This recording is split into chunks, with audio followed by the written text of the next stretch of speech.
ചുട്ടുപൊള്ളുമ്പോ ആ പുരുഷന്റെ ചുട്ടുപൊള്ളുന്ന മനസ്സിന് സമാധാനം കൊടുക്കാൻ കഴിയുന്നതാർക്കാ?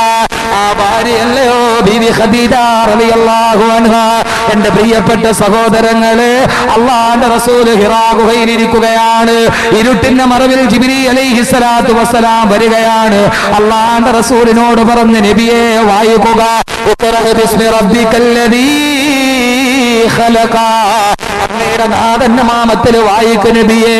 അല്ലാഹുവിന്റെ റസൂല് പറഞ്ഞു, മാനബി കാരീന്, എനിക്ക് വായിക്കാൻ അറിയില്ല, എനിക്ക് വായിക്കാൻ അറിയില്ല, എനിക്ക് വായിക്കാൻ അറിയില്ല. അല്ലാഹുവിന്റെ റസൂല് പറയുമ്പോ ജിബ്രീൽ നബി തങ്ങളെ പിടിച്ചു കെട്ടിപ്പിടിച്ചല്ലോ. നമ്മൾ എത്ര പ്രാവശ്യം കേട്ട ചരിത്രം ഇങ്ങനെയല്ല നമ്മൾ പഠിക്കേണ്ടത്. അല്ലാഹുവിന്റെ റസൂല് ഗുഹയുടെ ഇരുട്ടിന്റെ നടുവ് ജിബ്രീൽ അലൈഹിസ്സലാത്തു വസ്സലാം പ്രവാചകനെ കെട്ടിപ്പിടിക്കുമ്പോ അല്ലാഹുവിന്റെ റസൂല് പേടിച്ചു മറച്ചുപോയി. അല്ലാഹുവിന്റെ റസൂലിന്റെ ഹൃദയം ചുട്ടുപൊള്ളുകയാണ്. പ്രവാചകൻ കിലുകിലാ വിറയ്ക്കുകയാണ്. അല്ലാഹുവിന്റെ റസൂല് പേടിച്ചരണ്ടുപോയി. ജിബ്രീൽ 3 പ്രാവശ്യം അണച്ചപ്പോ അല്ലാഹുവിന്റെ റസൂല് ഒരു മലക്കിന്റെ ആലിംഗനം കേട്ട് ഗുഹയ്ക്കുള്ളിലിരുന്ന് പേടിക്കുകയാ. സാന്ത്വനം നൽകാൻ ആരുമില്ല. അല്ലാഹുവിന്റെ റസൂല് പേടിച്ചു പറച്ച ഹൃദയവുമായി ചുട്ടുപൊള്ളുന്ന മനസ്സുമായി ഹിറാ ഗുഹയിൽ നിന്നിറങ്ങിയ പ്രവാചകൻ എവിടേക്കാ സഹോദരങ്ങളെ ഓടിച്ചെന്നത്? അല്ലാഹുവിന്റെ റസൂല് വേദനയൂറുന്ന ഹൃദയവുമായി ഓടിച്ചെന്നത് തന്റെ പിതാവിന്റെ കബറിടത്തിലല്ല, തന്റെ ഉമ്മയുടെ കബറിടത്തിലല്ല, തന്റെ കൂട്ടുകാരുടെ അടുക്കലേക്കല്ല.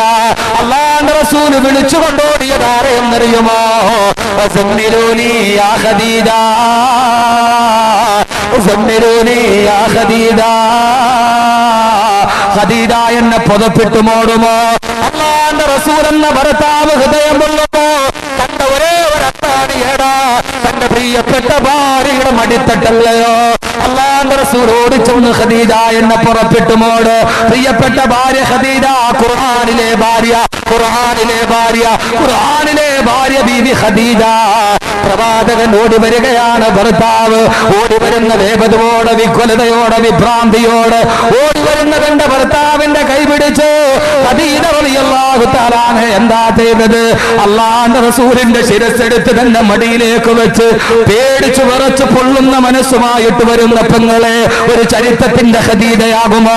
ഒരു ചരിത്രത്തിന്റെ ആയിഷയാകുമോ? എന്തിനാ കുടുംബത്തിലൊരു കൂരയ്ക്ക് കീഴയിൽ താമസിച്ചിട്ട് എന്തിനാ ഈ മത്സരം? എന്തിനാ ബന്ധങ്ങൾ തകർത്തെറിയുന്ന മതം പൊട്ടൽ? എന്തിനാ?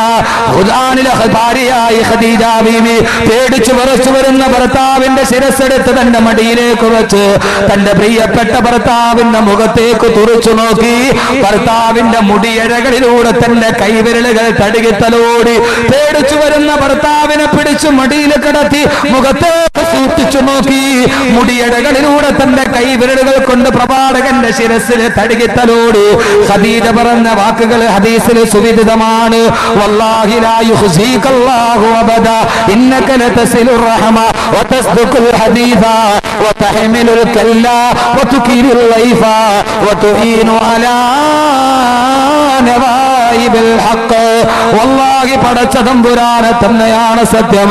ലാ യുഖ്സീകല്ലാഹു അബദാ, അല്ലാഹു അങ്ങേ ദുഃഖിപ്പിക്കില്ല നബിയെ. എന്തിനാണ് ഭയക്കുന്നത്? എന്തിനാണ് പേടിക്കുന്നത്? എന്തിനാണ് വിറക്കുന്നത് നബിയെ? സഹോദരങ്ങളെ, ഈ രാത്രിയിൽ നിങ്ങളുടെ ഹൃദയം ആഗ്രഹിക്കുകയാണ്. ഒരു ഭർത്താവിന് ദുഃഖമുണ്ടാകുമ്പോൾ ഉപ്പ പറയുന്നു മോനെ പോവട്ടെ എന്ന് പറഞ്ഞാൽ സമാധാനം കിട്ടില്ല. മക്കൾ പറയുന്നു ഉപ്പാനെ പോട്ടെ എന്ന് പറഞ്ഞാൽ സമാധാനം കിട്ടില്ല.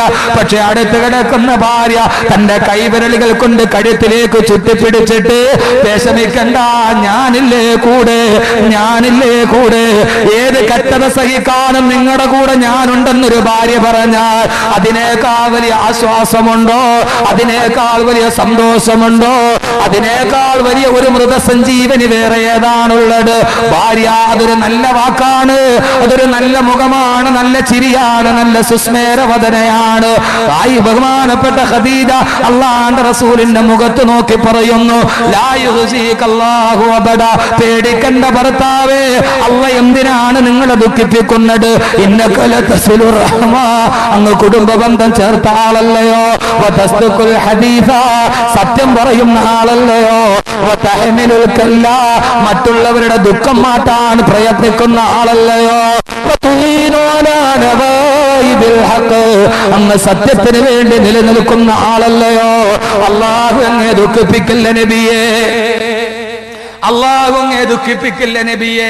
എന്നിട്ടും ആ ഭാര്യ നിർത്തിയില്ല. ഖദീജയുടെ വാക്കുകൾ പ്രവാചകന്റെ ചുട്ടുപൊള്ളിക്കിടക്കുന്ന ഹൃദയത്തിലേക്ക് ഒരു മാരുതൻ പോലെ പെയ്തിറങ്ങി. അള്ളാന്റെ റസൂലിന്റെ ഹൃദയത്തിന്റെ ചൂടുമാറി. അള്ളാന്റെ റസൂല് ചാടി എഴുന്നേറ്റു. ഖദീജ എന്നിട്ട് നിർത്തിയില്ല. പേടിക്കണ്ട നബിയെ, ഇനിയും എന്തെങ്കിലും പേടിയുണ്ടെങ്കിൽ നമുക്ക് നാളെ വറക്കത്ത് ബിൻ നൗഫലിന്റെ അടുക്കൽ പോകാം, ഒരു നല്ല ഡോക്ടറെ പോയി നമുക്ക് കാണാം നബിയെ. പ്രിയപ്പെട്ട ഭാര്യ മുടിയടകളിലൂടെ തടുകി തലോടി പറഞ്ഞപ്പോ അള്ളാന്റെ റസൂലിന്റെ ദുഃഖം മാറി.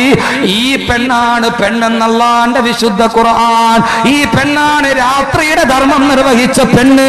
അത് ബീവി ഖദീജ റളിയല്ലാഹു അൻഹാ. അള്ളാഹു നമ്മുടെ ഭാര്യമാരെ അങ്ങനെ ആക്കട്ടെ. കൊതിയില്ലേ നമുക്ക്? കൊതിയില്ലേ നമുക്ക്? യഥാർത്ഥത്തിൽ ഒന്ന് ആലോചിച്ച് നോക്കി. ഖദീജ ബീവി നമ്മൾ വല്ലാതെ നിങ്ങളൊന്ന് ആലോചിച്ച് നോക്കി, നമ്മുടെ ഭാര്യമാർ ഇങ്ങനെ ആവോ? അള്ളാന്റെ റസൂല് രാത്രി ഇറങ്ങിപ്പോയത് ആ ഗുഹയിൽ പോയി തന്നെ ഇരുന്ന് ഒരു വെളുപ്പാങ്കാലത്ത് രാത്രി പോയി നബികൾ രാത്രിയിലാണല്ലോ ഇരുന്നത്. സുബൈക്ക് തൊട്ടുമുമ്പുള്ള സമയത്താണല്ലോ ജിബ്രീൽ വന്നത്. അപ്പൊ നിങ്ങൾ ആലോചിച്ച് നോക്കി, രാത്രി റസൂൽ എവിടെ പോയിരിക്കുക? അങ്ങ് അകലെയുള്ള മലയുടെ മുകളിലുള്ള ഗുഹയില് അവിടെ പോയി ഇങ്ങനെ ഇരുന്നപ്പോഴാണ് സുബൈയോട് അടുത്ത സമയം. ആ സമയത്ത് ജിബ്രീൽ വന്ന് കെട്ടിപ്പിടിക്കുന്നു. റസൂലുള്ള ഓടിയത് ആ സമയത്താണ്. ആ സമയത്ത് റസൂലുള്ള ഓടിച്ചെന്ന് പറഞ്ഞു, ദമ്മിലൂനി ആ ഖദീജ, ഖദീജ എന്നെ ഒരാൾ വന്നിട്ട് കെട്ടിപ്പിടിച്ചു, നീ എന്നെ ഒന്ന് പുതപ്പിട്ട് മൂട്. നമ്മൾ നേരെ രാത്രി വീട്ടിൽ നിന്ന് ഇറങ്ങിപ്പോയതാണ്. അവിടെയൊക്കെ കറങ്ങി തിരിഞ്ഞിട്ട് സുബൈയുടെ സമയത്ത് ഓടി വന്നിട്ട് ഭാര്യയോട് പറയാ, ഭാര്യയെ ദമ്മിലൂനി ആ ഖദീജ, സുബൈദ എന്നെ ഒന്ന് ആരോ കെട്ടിപ്പിടിച്ചു, എന്നെ ഒന്ന് പുതപ്പിട്ട് മൂടാൻ പറഞ്ഞാൽ നിങ്ങളെ പുതപ്പല്ല, നിങ്ങളെ ഇപ്പൊ മണ്ണിട്ട് മൂടും. ആരാ കെട്ടിപ്പിടിച്ചതെന്ന് പറഞ്ഞു. ആദ്യം നമ്മുടെ ഭാര്യയുടെ അടുക്കൽ വന്നിട്ട് നമ്മൾ പറഞ്ഞാൽ അവരുടെ പ്രതികരണം എന്തായിരിക്കും? പാതിരാത്രിയുടെ ഇറങ്ങിപ്പോയിട്ട് സുബൈക്ക് വാങ്ങി കുളിക്കണം, ആരോ കെട്ടിപ്പിടിച്ച് പേടിച്ചെന്നും പറഞ്ഞു വന്നേക്കണം. ഇറങ്ങിക്കോ ഇവിടെ നിന്ന്. അതോടെ അള്ളാ തീർന്ന്. എന്തേ നിങ്ങൾക്ക് അത്ഭുതം എന്താ? റസൂലുള്ള ഈ സമയം ഖദീജ നിങ്ങളെപ്പോലൊരു ഭാര്യയല്ലേ സഹോദരിമാരെ? ഖദീജ ഒരു പെണ്ണാണല്ലോ. ഈ ചിന്തയും വികാരവും ഒക്കെ ഉണ്ടാവാമല്ലോ. ഖദീജ ബീവി അങ്ങനെയല്ല. റസൂലുള്ളാഹിനെ പിടിച്ച് മടിയിൽ കിടത്തി റസൂലുള്ളാഹിയുടെ മുടിയിടയിൽ തഴുകി തലോടി. അള്ളാന്റെ റസൂലിന്റെ മുഖത്ത് നമുക്ക് വല്ലാത്ത ടെൻഷനാണ്. കച്ചവടത്തിൽ വലിയ വലിയ തകർച്ച വന്നു. പേടിച്ച് പറിച്ച് ദുഃഖത്തോടെ പോകുമ്പോൾ ഭാര്യ വിളിച്ചിട്ട് പറയാണ്, നിങ്ങൾ പേടിക്കണ്ട, ഞാനല്ലേ കൂടെയുള്ളത്. സന്തോഷമാണെങ്കിൽ ഞാനുണ്ട്, സങ്കടമാണെങ്കിൽ ഞാൻ നിങ്ങളുടെ കൂടെ ഉണ്ടെന്നൊരു ഭാര്യ പറഞ്ഞാൽ അതിനേക്കാൾ വലിയ സാന്ത്വനം വേറെ ഉണ്ട്, സമാധാനം വേറെ ഉണ്ടോ? ഇവര് പറയില്ല. നിങ്ങൾ പറയണ്ട, അള്ളാഹ് പറയട്ടെ. അള്ളാഹുവിന്റെ വിശുദ്ധമായ ഖുർആൻ പറയുന്നു, ഒരു മനുഷ്യന്റെ ജീവിതത്തിൽ സമാധാനം നൽകാൻ രണ്ടേ രണ്ട് ആളുകൾക്കേ കഴിയൂ എന്ന് വിശുദ്ധ ഖുർആൻ. ഒരു മനുഷ്യന്റെ ജീവിതത്തിൽ വല്ലാത്ത സങ്കടമുണ്ട്. ആ സങ്കടമുള്ള ആൾക്ക് ജീവിതത്തിൽ സമാധാനം നൽകാൻ രണ്ടേ ആളുകൾക്കേ കഴിയും. ഖുർആൻ, ഞാനല്ല, അള്ളാഹ് പറഞ്ഞു. ഒന്നാരാ?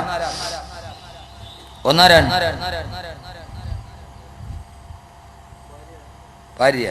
അപ്പൊ രണ്ടാരാ? രണ്ടാമത്തെ ഭാര്യ, ഉമ്മ, മാതാവ്. ശരി, ഖുർആൻ എന്ത് പറയുന്നു നോക്കി. ഒരു മനുഷ്യന്റെ ജീവിതത്തിൽ ദുഃഖമുണ്ടായാൽ സമാധാനം നൽകാൻ കഴിയുന്ന ഒന്നാമത്തെ ആളാരാ? فأنزل الله سكينته عليه فأنزل الله سكينته عليه. അല്ലാഹു അവന് സക്കീനത്ത് നൽകും, അല്ലാഹു അവന് സമാധാനം നൽകും. وأنزل السكينة عليهم وأثابهم فتحا قريبا. അള്ളാഹുവിനാണ് സമാധാനം നൽകാൻ കഴിയുന്നത്. ഒരു മനുഷ്യന്റെ ജീവിതത്തിൽ ദുഃഖമുണ്ടാകുമ്പോ അള്ളാഹ് പറയുകയാണ്, നീ ദുഃഖിക്കണ്ട, നീ വിഷമിക്കണ്ട, ഞാൻ നിന്റെ കൂടെയുണ്ട്, ഞാൻ നിന്റെ കൂടെയുണ്ട്. അള്ളാഹു ആല ഇമ്രാൻ എന്ന കുടുംബത്തിലെ പെണ്ണിനോട് പറഞ്ഞതുപോലെ, അല്ലാ തഖാഫി വലാ തഹ്സനി, മറിയമേ ദുഃഖിക്കണ്ട, ഞാൻ നിന്റെ കൂടെയുണ്ട്. മൂസാ നബിയുടെ ഉമ്മയോട് അല്ലാഹ് പറഞ്ഞില്ലേ, അല്ലാ തഖാഫി വലാ തഹ്സനി, മൂസാ നബിയുടെ ഉമ്മ നീ ദുഃഖിക്കണ്ട. അല്ലാഹു ദുഃഖിക്കണ്ടെന്ന് പറഞ്ഞാൽ പിന്നെ ആരാ നമ്മളെ ദുഃഖിപ്പിക്കാനുള്ളത്? അവന് സമാധാനം തന്നാൽ പിന്നെ ആരാണ് നമുക്ക് സമാധാനം തരേണ്ടത്? അള്ളാന്റെ പക്കത്തു നിന്നുള്ള സമാധാനം കിട്ടിയാൽ അവനോട് സമാധാനം ചോദിച്ചാൽ അവൻ തരുമെന്ന് വിശുദ്ധ ഖുർആൻ. ഇടയനെ വിളിച്ചു ഞാൻ കരഞ്ഞപ്പോൾ ഉടനവൻ അരുകിൽ അണഞ്ഞരുളി, ഭയം ഒരു നിമിഷവും തളരരുതേ, മയങ്ങുകില്ല ഉറങ്ങുകില്ല, നിന്റെ കാൽ വഴുതാനിടയാവുകില്ല, മയങ്ങുകില്ല ഉറങ്ങുകില്ല, നിന്റെ കാൽ വഴുതാനിടയാവുകില്ല. ഞാൻ മയങ്ങാത്തവനാണ്, ഞാൻ ഉറങ്ങാത്തവനാണ്, നിന്റെ കാല് വഴുതാൻ, നിന്റെ കാല് പതറാൻ ഞാൻ സമ്മതിക്കില്ല, ഞാനല്ലയോ നിന്റെ കൂടെയുള്ളതെന്ന് അല്ലാഹു പറയുമെന്ന് വിശുദ്ധ ഖുർആൻ. അപ്പൊ ഒന്നാമത് സമാധാനം തരാൻ വരുന്ന ആർക്കാണ്? അല്ലാഹ്.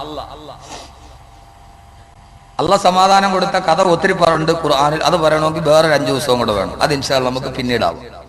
രണ്ടാമത് അല്ലാഹു സമാധാനം എന്നതിന് ഖുർആനിൽ പറയുന്ന വാക്യത സക്കീനത്ത് എന്നാണ്. എന്താണ് സക്കീനത്ത്? രണ്ടാമത് അല്ലാഹു സക്കീനത്ത് തരാൻ പറ്റുമെന്ന് പറയുന്ന ആരെ കുറിച്ചാ? എന്റെ പ്രിയപ്പെട്ട സഹോദരങ്ങളെ, നിങ്ങൾ ആ വാക്ക് വിശ്വസിച്ചേ പറ്റൂ. ഓഡിറ്റോറിയത്തിന്റെ ഉള്ളിലിരിക്കുന്ന എന്റെ സഹോദരിമാരറിയണം, അല്ലാഹു നിങ്ങൾക്ക് നൽകിയ പദവി എത്രയാ. ഖുർആനിൽ അല്ലാഹു പറയുന്ന അടിമയ്ക്ക് സമാധാനം നൽകാൻ കഴിയുന്നത് അല്ലാഹുവാണ്. രണ്ടാമത് ആർക്കെന്നറിയുമോ? അത് നിന്റെ ഭാര്യക്കുമാണ്, പെണ്ണിനാണ്. خلق لكم من أنفسكم أزواجا لتسكنوا إليها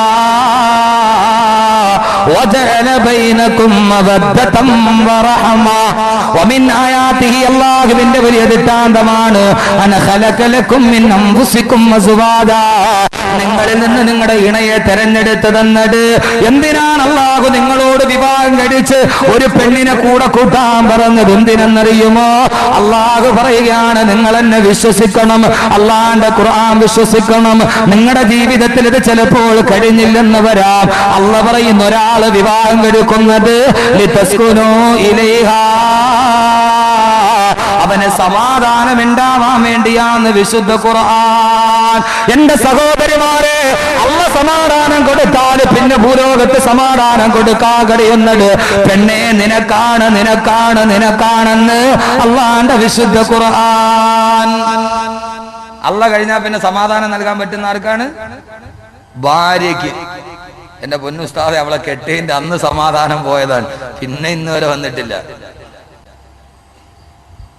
അല്ല, ഒരാൾ വിവാഹം കഴിക്കുന്ന എന്തിനു വേണ്ടിയാണ്? ഖുർആൻ പറയുന്നു ലിതസ്കുനൂ ഇലൈഹാ. എന്തിനാണ്? സമാധാനം കിട്ടാൻ. എന്റെ ശബ്ദം കേൾക്കുന്ന ഹൈന്ദവ സഹോദരങ്ങൾ, എന്തിനാണ് വിവാഹം കഴിക്കുന്നത്? സന്തുഷ്ടാ ഭാര്യാ ഭർത്രോ ഭർത്രോ ഭാര്യോ തദൈവജ യസ്മിൻ ദേവകുലേ നിത്യം കല്യാണം തത്ര വൈധ്രുവം. സന്തുഷ്ടാ ഭാര്യാ ഭർത്രോ ഭർത്രോ ഭാര്യോ തദൈവജ യസ്മിൻ ദേവകുലേ നിത്യം കല്യാണം തത്ര വൈധ്രുവം. സന്തുഷ്ട ഭാര്യാ ഭർത്രോ, സന്തുഷ്ടയായ ഭാര്യയും ഭർത്താവും, അതിലൂടെ യസ്മിൻ ദേവകുലേ നിത്യം, അതിലൂടെ സന്തുഷ്ടമായ ഒരു കുടുംബം ഉണ്ടാവും. കല്യാണം തത്ര വൈധ്രുവം. ഇതിനു വേണ്ടിയാണ് കല്യാണം കഴിക്കുന്നത് എന്ന് ഔക്കമാക്കാല ഭഗവത്ഗീത. അപ്പൊ ലോകത്തെല്ലാവരും വിവാഹം കഴിക്കുന്ന എന്തിനു വേണ്ടിയാണ്? എന്തിനു വേണ്ടിയാണ്? സമാധാനത്തിന് വേണ്ടിയാണ്. യഥാർത്ഥത്തിൽ സഹോദരങ്ങളെ, സമാധാനം നൽകാൻ ലോകത്ത് കഴിയുന്ന ഏറ്റവും വലിയ അപൂർവമായ ബന്ധം